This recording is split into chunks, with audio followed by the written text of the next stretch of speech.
Hello, welcome back to my channel. आज फिर से हाजिर हैं एक इंटरेस्टिंग एक्सपोनेंशियल प्रॉब्लम के साथ। और यह है 27 power x plus 8 power x is equal to 1, 25 power x। अगर आप जीनियर स्टूडेंट हैं तो शायद आपको पता चल रहा होगा कि x की क्या कीमत है। तब तक आप कमेंट कीजिएगा, मैं फाइंड आउट कर लेता हूँ x की क्या कीमत है। चलिए स्टार्ट कर लेते हैं। देखो, सबसे पहले 27 की जगह लिख लेते हैं 3 पावर 3 होल पावर ये वाला x प्लस 8 की जगह लिख लेते हैं 2 पावर 3 होल पावर ये वाला x इज इक्वल टू। इसी तरह 125 की जगह लिख लेते हैं 5 पावर 3 जो कि इक्वल होता है 125 का होल पावर ये वाला x। अब इनके लिए हमारे पास एक रूल है। रूल यह है कि x power a whole power b is equal to x power a and b।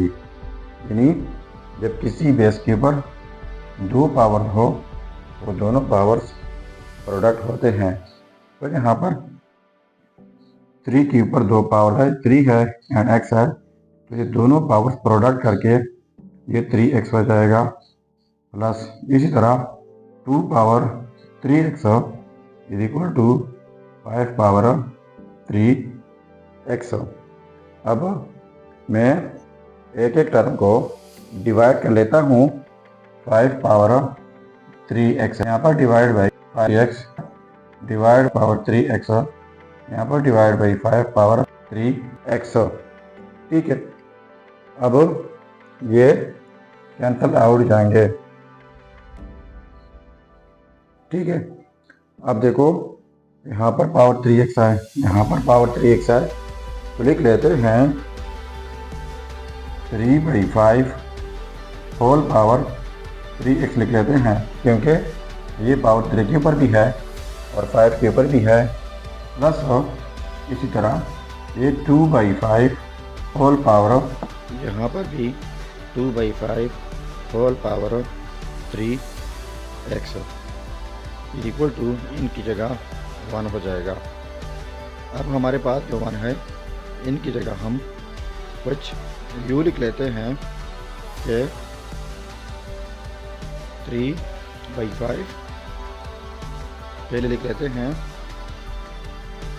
And whole power 3x plus 2/5 whole power 3x is equal to. अब 1 की जगह लिख लेते हैं 3/5 प्लस 2/5। अगर आप इनको ऐड कर ले तो इनसे 1 आता है। कैसे आएगा? एलसीएम 5 हो जाएगा और ये 3 × 1 हो जाएगा प्लस 2 × 1, तो 3 + 2 डिवाइड बाई 5 एंड 3 + 2 5 होता है डिवाइड बाई 5। देखो ये 1 के इक्वल आ गया, तो इसलिए हमने 1 की जगह 3/5 + 2/5 लिख लिया। अब यहाँ पर देखो 3/5 whole power 3x plus 2/5 whole power 3x is equal to 3/5 plus 2/5। अब देखो यहाँ पर जो है पावर 1 है और यहाँ पर भी पावर 1 है, बीच में इक्वलिटी है। अब हम इनको कंपेयर कर लेते हैं। सो कंपेयरिंग, देखो 3/5 तो इस साइड से 3/5 है, प्लस तो यहाँ पर प्लस 2/5 तो यहाँ पर भी 2/5 है। अब पावर को देखो, पावर 3x है तो यहाँ पर 1 है, यहाँ पर 3x तो यहाँ पर 1, तो इससे साफ पता चल रहा है कि 3x जो है वो 1 के इक्वल है। ठीक हुआ। अब बोथ साइड्स डिवाइड कर लेते हैं 3 से, इस साइड से डिवाइड बाई 3, इस साइड से divide by 3 cancel out. So x is equal to 1/3। So ये रहा हमारा फाइनल रिज़ल्ट। ठीक हुआ।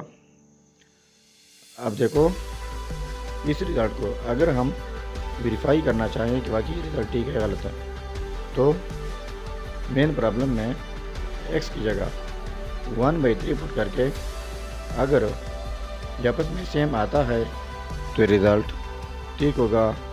चलिए अब हम इनका वेरिफिकेशन कर लेते हैं। अब देखो यह है हमारा result x is equal to 1/3। अब इनका वेरिफिकेशन कर लेते हैं।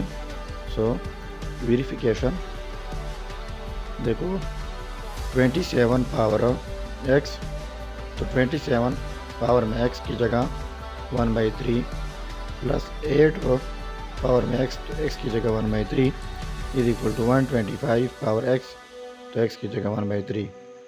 तो देखो 27 जो है इनकी जगह लिख लेते हैं 3 पावर 3 होल पावर 1/3 प्लस 8 की जगह 2 power 3 whole power 1/3 is equal to 125 की जगह 5 पावर 3 होल पावर 1/3। अब पहले मैंने बता चुका हूँ कि जब किसी बेस के ऊपर 2 पावर हो, x power a whole power b is equal to x power a and b, यानी जब किसी बेस के ऊपर 2 पावर हो तो पावर्स प्रोडक्ट होते हैं। तो यहाँ पर ये सारे कैंसिल आउट हो जाएंगे, 3 + 2 हो जाएगा इज इक्वल टू 5, तो 3 + 2 5 के इक्वल होता है इज इक्वल टू 5। अब देखो ये आपस में सेम आ गए, तो इसका मतलब ये हुआ कि ये रिज़ल्ट जो है x इज इक्वल टू 1/3 ये 100% ठीक है। सो ये था हमारा प्रॉब्लम। अगर चैनल पर नए हैं तो सब्सक्राइब कीजिएगा। मिलते हैं नेक्स्ट वीडियो में। अल्लाह हाफिज़।